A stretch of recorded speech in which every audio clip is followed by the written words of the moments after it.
Yo, YouTube, what's up with your boy? Sports and Fitness Rants. I'm back, guys. Click that like button. Subscribe to my channel. What's up, y'all? Welcome back, guys. Welcome back, man. Got another great video for you guys today, as usual, man. I mean, listen, guys, you guys know the deal here, man. We must continue to set the record straight here, man. And once again, we must continue to do this, call these guys out, hold them accountable for their actions. And once again, I wasn't going to do a video or do this particular video. And Joel Embiid, guys, you know the deal. You know how I feel about Joel Embiid. The guy to me is soft, one of the softest dudes in the history of the game. He's a clown. This dude's always worried about stats and accolades and, you know, his awards and all this other nonsense, but he got no heart, no grit, no toughness. The man's always load managing. He's always ducking the smoke, so to speak. He's been exposed. And last night, Joel Embiid, once again, he comes back and goes down. He's hurt again. Hurt again. Joel Embiid, man. We're going to talk about in this video. And I want to thank you guys, everyone across the world, everyone across the states has been supporting my channel. I am truly humble, guys, by all support, man. Truly, truly humble, guys. It means a lot to me. Shout out to all you guys out there. Much respect, man. Real recognize real. We must continue to stand up. We must continue to set the record straight. This is what it's about, guys. We can't allow this stuff anymore. We must call these guys out, man. Hold them to a standard. And you guys know what to do, man. Turn the volume all the way up. Hit that play button. Remember, these videos are for educational purposes. And let's roll. So yes, guys. Once again, I wasn't going to do this video this morning, but I woke up in the morning, I saw some highlights, and I see Joel Embiid rolling around on the court with another injury now, his knee again. So the 76ers played the Warriors last night, and they lost. Joel Embiid came back from, I think he was out for a couple of games, whatever it is. I don't know how many games this man has missed here, but he's missed a significant amount of games. I want to say he's missed at least 11, 12 games, I think, this season, guys. I believe so.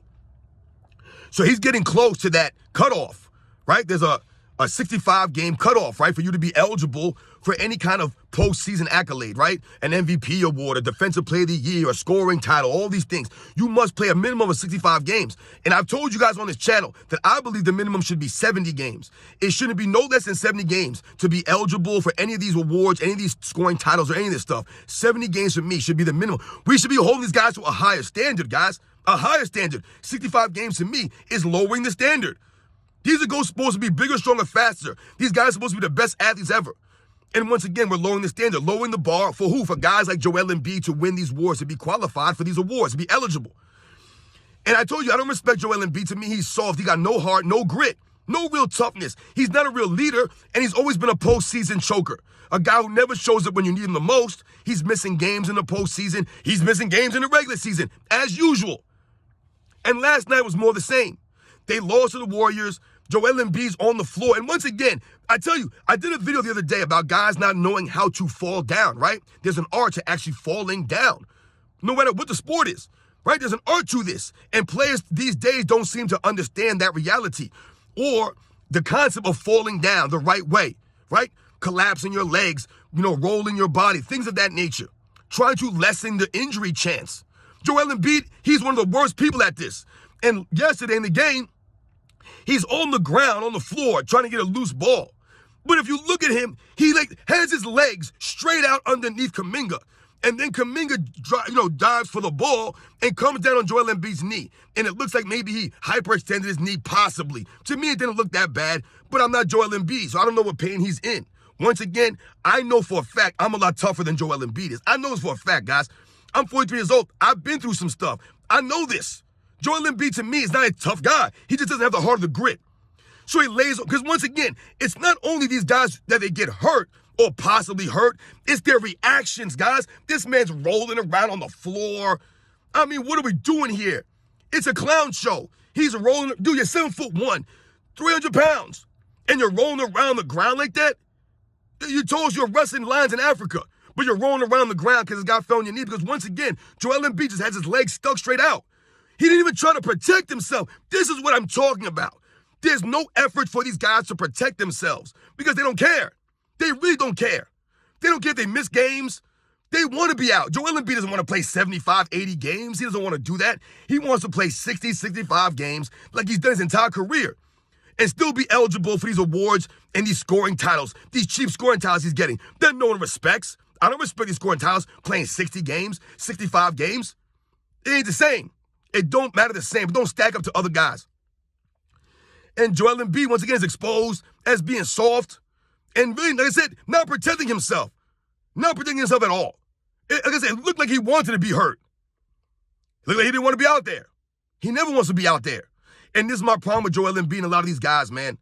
They don't have the heart or the grit, but they want to be considered all-time greats. They want to be mentioned with the all-time greats. And this is what we can't allow. We can't allow this. There must be a standard. I'm always telling you guys that. And these guys in this era, they're not living up to that standard of the all-time greats that they laid out before them, that they were held to. These guys showed up to work. I want you guys to think about something. I wrote this down as it pertains to Joel Embiid and all these games that he's missed and how the NBA has essentially had to come out with a guideline or a league minimum for games. Once again, what is the NBA trying to do here? They're trying to get these guys to show up to work. And I told you, to me, it should be 70 games. 70 games should be the minimum. You're allowed to miss 12 games. That should be enough. Guys should play at least 70 games. I mean, what are we talking about here? Back in the day, guys tried to play more games. They didn't try not to play. I've told you, if you're looking for an excuse, you'll find one. Back in the days, guys showed up. They played through injury, through sickness, through personal problems, all of this stuff. They didn't care. They showed up to work. They had a commitment. They loved the game. They respected the game. Joel Embiid don't respect the game like that. He only respects himself, his stats, his awards. So, when we think about the 65-game minimum, guys, and we're talking about these awards, and I've told you, I believe it should be at least 70 games. It shouldn't be 65. 70 should be the minimum. 70. You got to play at least 70 games to qualify, right? That would put these guys' foot to the fire, even though they shouldn't have to be held this way. But unfortunately, this is the era that we're watching. These guys have to be forced to show up to work, essentially. It's a joke, guys. They got to be forced to compete. It's a joke. The NBA went to 82 games, guys, in the 1968 season, right? So from 1968 on, the NBA's been an 82-game regular season, okay? Right? Okay. But if you go through the history of the NBA, guys, and you look at the MVP winners, just focus on the MVP winners, right?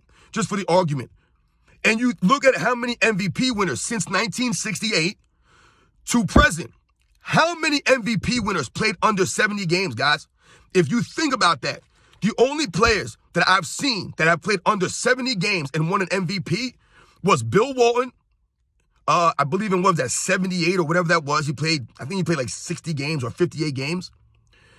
LeBron James, Karl Malone, right? Because those are two lockout shortened seasons, right? In 1999, Karl Malone played 50 games, I believe. That was how many games was in the season that year. In 2012, LeBron James won MVP in a lockout shortened season, right? I think they played 62 games that season or something like that, whatever it was, 66, I don't remember what it was. And I believe Giannis Antetokounmpo, who won MVP in the 2019-20 season, which was what? The COVID season. That was the only time, I believe they played 71 games that season. That was the only time in NBA's history, guys, since the league went to 82 games, that an MVP winner played under 70 games, guys, under 70. And then what do you have? Joel Embiid last year playing under 70 games, winning the MVP. He's the only player since Bill Walton, guys, to win an MVP without playing 70 games, without being a lockout shortened season. The only guy. The only guy. No one else played under 70 games, guys, except for Joel Embiid. This is the history of the NBA, guys, since the NBA went to 82 games. So what does that show you? What that shows you and highlights is that most of the MVP winners, about 99% of the MVP winners in NBA's history, guys, have played at least 70 games during their MVP season, guys, at least 70 games. And most of the MVPs have played over 75 games in the NBA's history, guys. Only a few people have played under 75 games. But they've all played over 70 games. Like I said, except for the lockout shortened season, the COVID season, except for Bill Walton, the only guy. Joel Embiid now. In an era where they tell us these guys are bigger, stronger, faster. In an era where these guys are supposed to be better athletes, more skilled, all of this stuff. But yet, they're not held to the same standard. We've lowered the bar for them. We've lowered the bar for Joel Embiid. This man is a soft, sensitive clown who's only out there for stats. He wants to be mentioned with guys like Hakeem Olajuwon. He'll never be on that level. Never be on that level to be mentioned in the same breath as Hakeem Olajuwon. Yes, Joel Embiid might have the quote-unquote stats, but he don't have the hardware. He don't have the heart, the intangibles, none of that stuff. Always load managing, and last night he gets hurt again. So who knows how long Joel Embiid will be out now? Who knows what kind of injury this will be? We don't even know what happened to him. All we know is that he's hurt again, Joel Embiid. But he tries to act like he's this big, tough guy.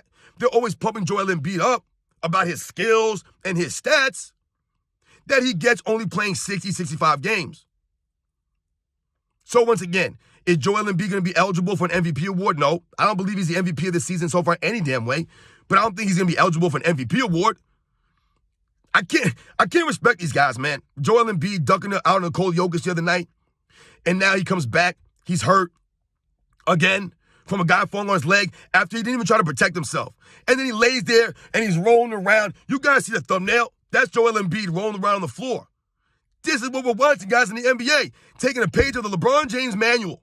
Let me roll around the floor for minutes at a time from some injury. Instead of getting up and walking it off, going to the locker room on your own power, you have to milk it and roll around the floor for a while. This is the NBA, guys. This is what we're watching. It's NBA and acting now. Right? These guys they're drama queens, man. And Joel Embiid's one of the biggest drama queens in the NBA. One of the biggest ones, if not the biggest one. It's him and LeBron James, the two drama queens of the NBA. And these are two of the biggest players in the NBA. These guys are supposed to be all-time greats, and they act like this. The complete opposite. So, yes, you guys know what to do, man. Go watch the highlight, guys, of Joel Embiid getting hurt last night. Once again, Joel Embiid goes down. The Sixers lose. Joel Embiid, he ain't going to be around. He's only going to probably play 60 games this season. He's not going to be eligible for any awards. Then the postseason will come, and he'll miss games in the postseason. Let me know when Joel Embiid can play every single game in a postseason run. Let me know when he can do that, because he's never done that. Let me know when Joel Embiid can play 70, 75 games and lead the league in scoring. Right? That will impress me. Playing 60, 65 games, leading the league in scoring, not impressive. Not impressive at all, man. In this soft cupcake era where no one plays any defense. But once again, what legit centers does Joel Embiid have as competition in this era? Rudy Gobert, Karl Anthony Towns, or Nikola Jokic, who he ducks out on. Who else? Bam Adebayo. Who are the centers? Victor Wembanyama. Who? Chet Holmgren. Who are the great centers that Joel Embiid's going against, man? Who are they? They're non-existent. So his stats, I'm not buying it. No one cares about his empty stats. Once again, let me know when he shows up in the postseason. Joel Embiid is one of the hit as far as a superstar goes, right? In an NBA. This man is night and day between the regular season and the postseason. He's like the Lamar Jackson of basketball. He'll put up numbers and look great in the regular season. The postseason comes, he's nowhere to be found.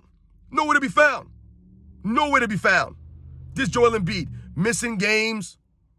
And look at his averages in the regular season and the postseason. This man's almost a 10-point difference in the postseason. Regular season, he averages like 27 points a game for the regular season. Postseason, he'll come out and average 22 points a game. Right, last year, he averaged 33 points a game in the regular season. Postseason comes, 23, 25 points a game. 10-point drop-off. Insane, guys. This is what I'm talking about with Joel Embiid. Soft, not consistent, right? No heart. Going down again. Joel Embiid. Down goes Frazier. Down goes Frazier. This Joel Embiid, guys. Every single year, every single week, it's something else. But he wants to be the MVP. He wants to be mentioned with the greats. I don't buy it, guys. This is the era of the NBA we're watching right now. And these guys are supposed to be the most skilled, the bigger, stronger, faster, all this stuff. Kevin Durant calls it the peak of basketball because guys are scoring 70 points. It's the peak of basketball. Rolling around on the floor is the peak of basketball. Not playing any defense when guys are putting up points. That's the peak of basketball. I don't get how we can be impressed, or these guys can be impressed with a guy dropping 70 points when there's no defense. Wouldn't you be more impressed at a guy dropping 81 points in an era where guys gave more effort, where it was harder to score? Wouldn't you be more impressed with Michael Jordan dropping 63 against a legendary Boston Celtics, who were the #1 defensive team that year, who were full of all-time greats, who were considered one of the greatest teams of all time? Wasn't that more impressive than Michael Jordan did going against Dennis Johnson, Larry Bird, Kevin McHale, Robert Parrish? Wasn't that more impressive? I think it was. But Kevin Durant is impressed with Joel Embiid scoring 70 points against nobody, being guarded by nobody. He didn't drop 70 points against Hakeem Olajuwon or Patrick Ewing or David Robinson, Lonzo Mourning, a Shaquille O'Neal. None of these guys. A Mutombo, a Rick Smits, a Moses Malone, a Kareem Abdul-Jabbar. None of these guys. He didn't drop none of this stuff on these guys. Not impressed. Once again, Joel Embiid's out again, guys. Hurt again. You guys know the deal. Let's see how many games he misses. Let's see if he bounces back for the next game. He's getting close to that minimum requirement to be eligible. I told you the NBA should bump it up to 70. So, yes, guys, you know the deal, man. Joel Embiid hurt again, flopping and rolling around the floor, not even trying to protect himself from the guy falling on his leg. This is what we're in right now, guys. You guys know the deal, man. I'll catch you guys on the next one.